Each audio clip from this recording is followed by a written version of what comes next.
Приказната история "Изгубените букви" е вдъхновена от моя баща и от красивите старобългарски букви. Работното заглавие на приказката е "Аз в огледалния свят". По тази кълдъръмена улица ви каня в моя приказен свят. Първата илюстрация сънувах и я преживявах ден след ден. На тази улица се чувствам дете.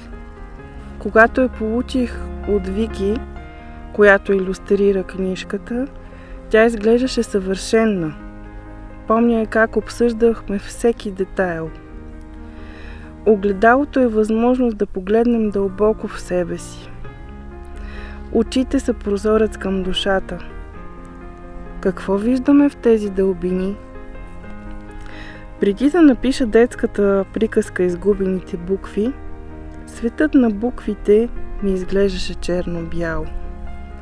Когато затворих очи, виждах как стъпвам по черните точки, а всичко около мен е бяло.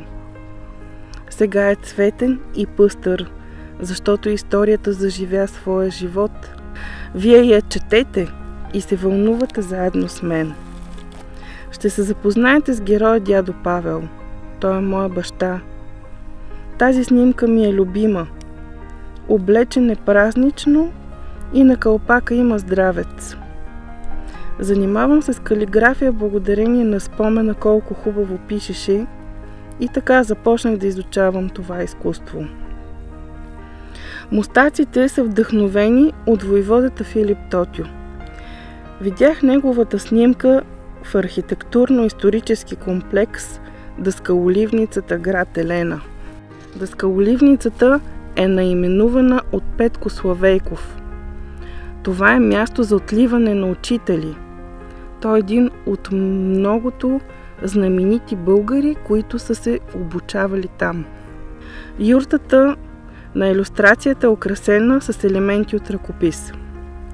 Бях силно впечатлена, когато посетих музея в Плиска от юртата, която са представили там.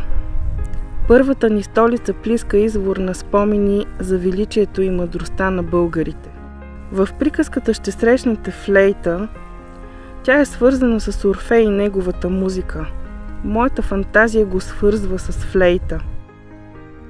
Глината и житото са традиция.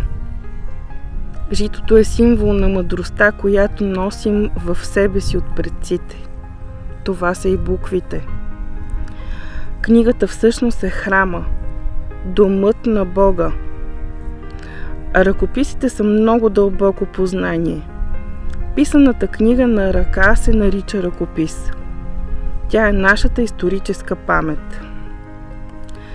Имаме възможност да сравним съвременната азбука с красивите старобългарски букви. Ще попитате, какво е станало с дядо Павел с острите мустаци и мъдреца? Заедно те бродят по света и даряват на хората любов към буквите, към думите, към познанието. "Изгубените букви", автор Геновева Ненова.